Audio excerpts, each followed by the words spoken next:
Hello and welcome back to Gen Chem with Dr. J. I'm Dr. Janita Pritchett, and on this channel we cover all things Gen Chem related. On this video, I'm going to be introducing gas laws so we can learn the different variables that are involved in these types of problems. Let's get started. So chapter 5 is focusing on gas laws, and what we're going to see in this chapter that there are a lot of different variables that are interrelated that affect the outcome of what we would expect with things like pressure or volume associated with different gases and different compounds.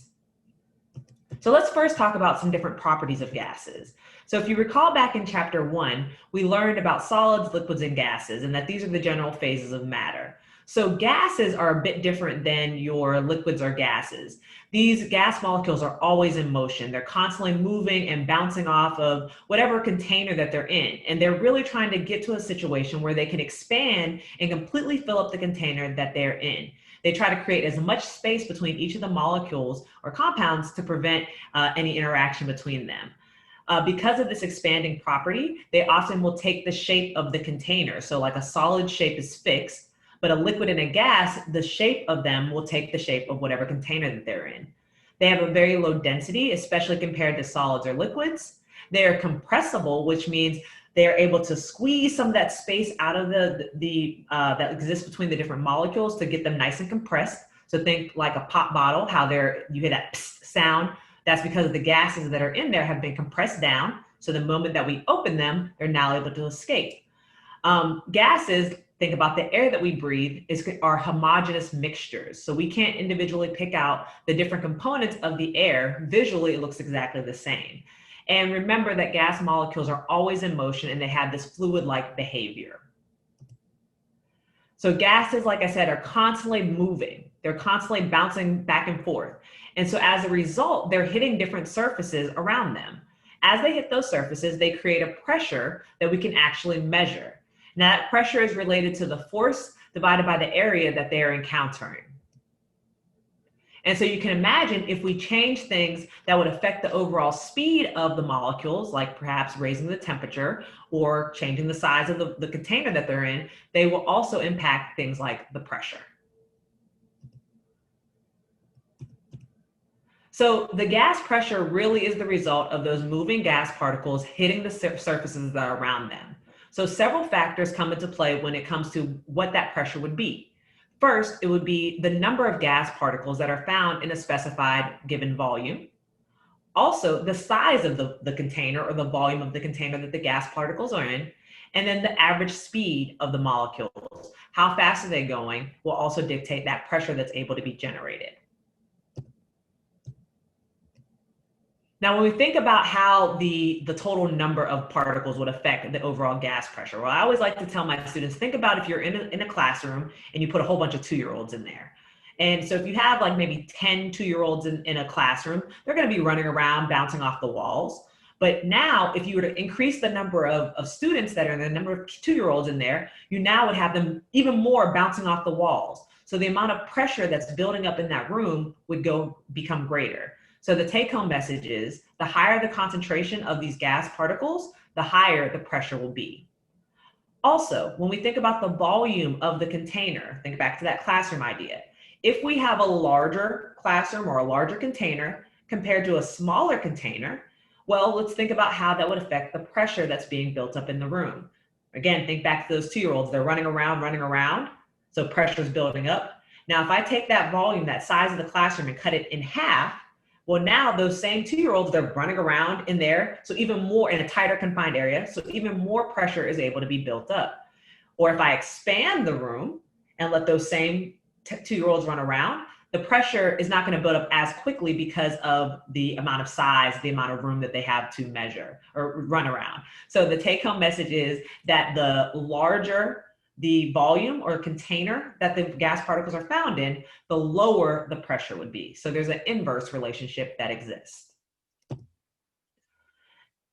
Again, other things can affect the pressure. Remember, these gas molecules are constantly in motion, and so they want to create situations when there's more space between each of the molecules that are surrounding them. And so oftentimes you're going to see pressure, these particles are going to be moving from areas of high concentrated molecule areas to lower concentrated molecule areas. And you'll see that flow occurring as gases are in motion. And just like if the wind is blowing and something is in its path, it's going to keep pushing against it until it's able to get that thing that's impeding its path out of the way. So in addition to the temperature or the size of the container or the number of particles that are there, the pressure can also be impacted by the density of a substance. And so remember, the density, there's more mass per volume. So there's a total greater amount of particles that are present in that same volume. So things that have higher densities are going to have a result of having higher pressures. Things with lower densities will have lower pressures. And this idea of gases being in motion, we actually experience this ourselves. So think about it if you've ever been on an airplane before. Well, there's a pressure differential that exists between the outside environment and inside of us. And so these molecules, they're going to be going from an area of that normal pressure to reduced pressure. So there's going to be that desire to flow out of there, to move. And so as a result, that's where we end up hearing our eardrums pop when we have this change in elevation and subsequently a change in the external pressure. All right, so some information that we really need to know are the types of units that we're going to see in this chapter. So pressure has a variety of units that you may encounter. So on this table here, you can see a number of them shown for you here. So the common one that we're going to be really referring to in this chapter is the atmosphere. And so how to think about this chart, basically this chart is saying that each of these different units, they're equivalent to one another. So for instance, 1 atmosphere would equal 760 millimeters of mercury, or 1 atmosphere would equal 14.7 pounds per square inch. And that term should be familiar to you. If you've ever put air in your tires, typically you'll see a PSI unit on there, and so that's what it's referring to. So you'll want to know this chart. I would definitely put a star on this chart or take a screenshot of it, because you're going to be using this throughout the entire chapter 5 material.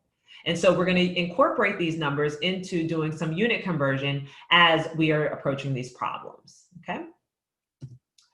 All right, and so we have a practice problem here where we want to convert from 45.5 PSIs to kilopascals.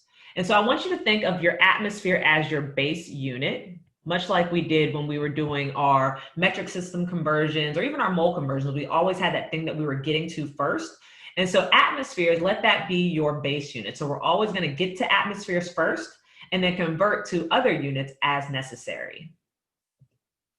All right, so we want to go from 45.5 PSI, and we want to get to kilopascals.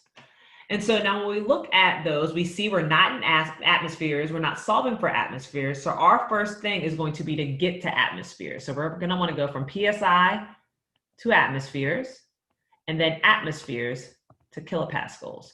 And this is where knowing those conversions is going to be necessary.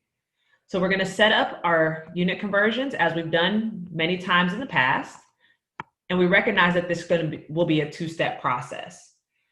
Again, just like every other video I've said before, put your units down first. That helps you think about where the numbers should go. So I want to get rid of PSI, so that would go on the bottom.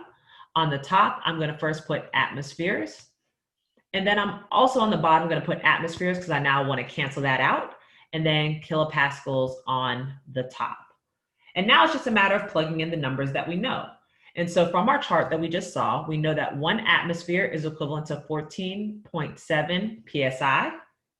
And then we also know that 1 atmosphere is equivalent to 101.325 kilopascals. I just want to double check that. Yep, 101.325.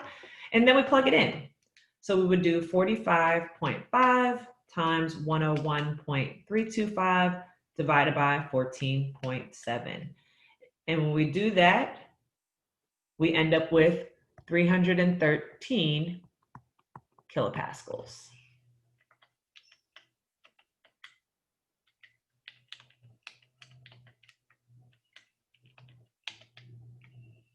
And since the number after this was 313.625, we would want to round this number up to 314 kilopascals. Okay. I hope this video helped you as an introduction to gas laws. We're going to learn about all the different gas laws and how we're going to use them in future videos. I hope you guys enjoyed this video. Make sure you like, comment, and subscribe, and let me know what kind of content you would like to see. I'll see you guys in future videos. Bye-bye.